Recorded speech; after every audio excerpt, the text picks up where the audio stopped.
Hey guys, I'm braving the weather down here in southwest Louisiana to bring you another pretty cool gun today.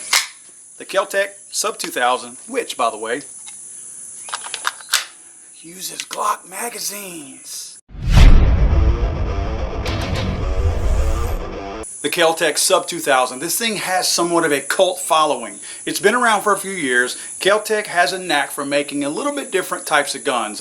Ones that they might introduce in a series and maybe make them for a year or two, then discontinue them and come out with a new version of it, or a totally different gun altogether like this. There was nothing that I would say existed exactly like this. There were takedown guns. There was the A7, the AR7, and some other guns that, you know, you could throw in a backpack or something that were versatile and easy to pack, but still weren't like this.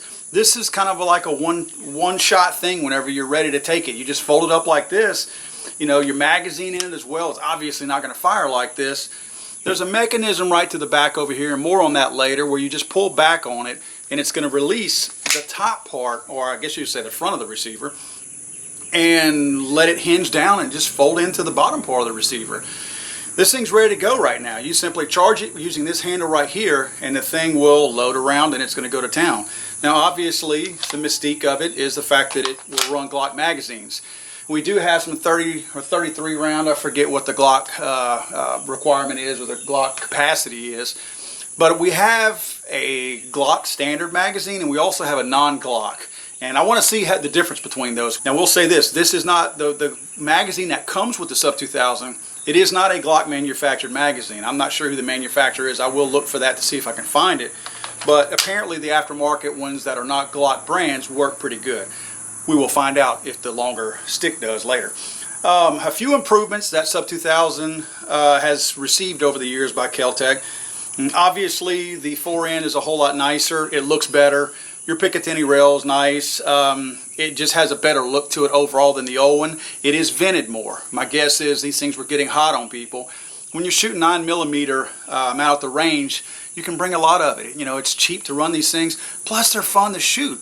So you're going to be running a lot of ammo. My guess is these things got kind of hot. Threaded barrel, that's awesome. We are going to put one on here, and we will shoot this. Not today, so don't get mad at me in this video, because we're not going to do it today. I get people that are mad at me when I say we're going to do it later on. They're thinking later in the video. We are going to put a suppressor on here later on, a Predator suppressor by Acadian Armament, and that's going to be for our future video. So I believe the buttstock is a little bit different. The release is definitely different. This release to release the front portion is certainly different. I'm going to make a slight modification of this, more on that later as well. So heck, I guess all I can say now is let's get to shooting this thing and see how it functions. Now as always, I'm loading my mags up with Arms Core ammo. Again guys, my whole point for doing that is if I use the same ammunition all the time that's very consistent, I don't have to wonder if my gun is malfunctioning or if the ammo is the problem. When I use consistent ammo like this and I use the exact same one, if I notice a difference between how the guns actually work, then I know that there are specific things in the gun that I need to look for. If I'm using a different brand of ammunition every single time that I come out here and shoot, between the loads, how they're actually crimped into the dies, all those things are going to come into play as far as whether or not you have reliability in terms of your ammo. I want to focus on the guns. That's why I do this. People have asked me why Arms Core. Number one, it's extremely reliable. Number two, it's very affordable. Number three, it's extremely consistent. Alright guys, I'm going to utilize my Kel Tec supplied magazine first. Alright, magazine insert's really good. Again, this is not a Glock manufactured magazine, but Kel Tec does supply it. Does not have a name on it. Here's your charging handle right here. I'm simply going to pull it back.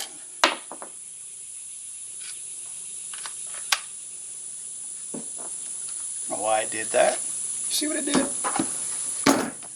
It threw a round out at me first.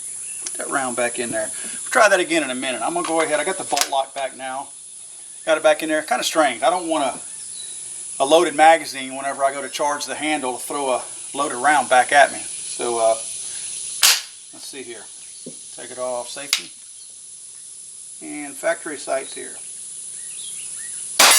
25 yards. Piece of cake, even for a blind guy like me. Yeah, 25 yards is no challenge at all here. I do wish to see, what the deal was there. Okay, what I had done right then, what I did was I put my loaded magazine in. See, this is the same magazine. Now it's not topped off, but it is loaded. Put it in there. The bolt was already forward, and when I went to charge it, it threw a round back out at me. Let's see if it does that again. Did not that time. So it's possible, let me lock it back. It's very possible that maybe on a loaded, not loaded, a full magazine, it'll throw that round out just from the tension that it's under from pushing up on it. Let's see, there's no round count on this thing, so I'm not really sure how many I have. The other Korean 30 round mag, it does have a counter on the back, which I don't know why it matters because you can't get 30 in it without your fingers falling off. So let me see again here. Okay, I'm going to go ahead and drop that bolt again. And again, guys, full mag, bolt closed, go up in it, and let's see if it throws my round out. Nope, didn't do it that time. So I guess I'm good to go. I don't know what that was. You know, I experience so much operator error on the range when I'm shooting that it's kind of hard for me to ever blame anything else. Of course, you saw the gun move that time. I'm thinking before I'm shooting before I'm aiming. All right, I'm going to change these magazines out now. Let's see what we get. We are pretty sure that the Glock is going to work. All right, Glock brand magazine, as you can see, 30 rounds, 25 yards. Pull my bolt back. Seems to have charged fine. Yep. Off safety.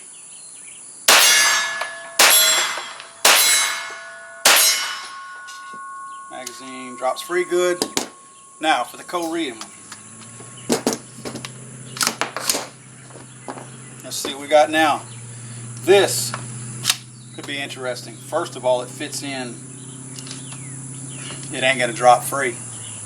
I can assure you of that. It's loaded and it won't drop free.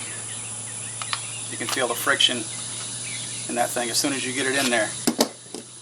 Where the Glock, the Glock doesn't exactly drop free from the top. Yeah, I mean, but it's still not the same. Again, I'm not making excuses. This thing here fits tight. I mean, you can hear it. A lot of friction going on inside that mag well. All right, let's see if it works. Not going to try to give it any advantages just because I know it's different. Yep, I loaded in there. All right, let's see here. I'm going to run this whole magazine. I have a feeling this thing may malfunction when it gets towards the end.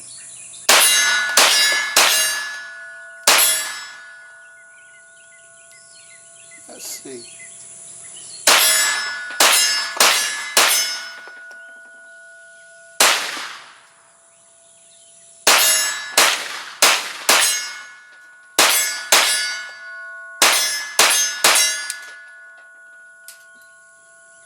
Apparently it does not hold the bolt open. Obviously the mag's not going to drop free. I don't know if they're supposed to hold the bolt open. Try the one that comes with the gun again and let's see. This thing is deadly at 25 yards.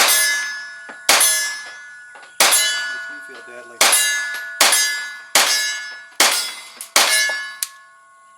Nope. Does not hold the bolt open. So apparently that's not a North Korean or a Korean issue. Freaking magazine's even smoking. Look at that. Magazine's got smoke coming out of it. That's the Korean one. It's probably about to catch fire. Anyway, it appears all the magazines do in fact work. The Korean one, you're going to have a couple of issues with this thing, with loading it. You know, that's all I can say. Just be prepared for that.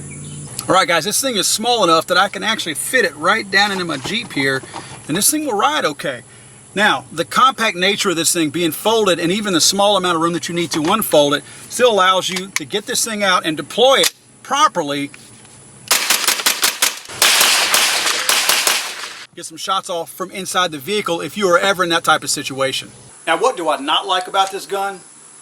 I'll tell you. The safety selector switch. Safety selector switches, when I grew up, when you wanted to take something off of safety, you pressed from the right side, had your pin that went to the left, okay? If it was sticking out, protruding, that meant it was on safety if it was to the right. So if you, like this right here, this is sticking out on the right-hand side of the firearm.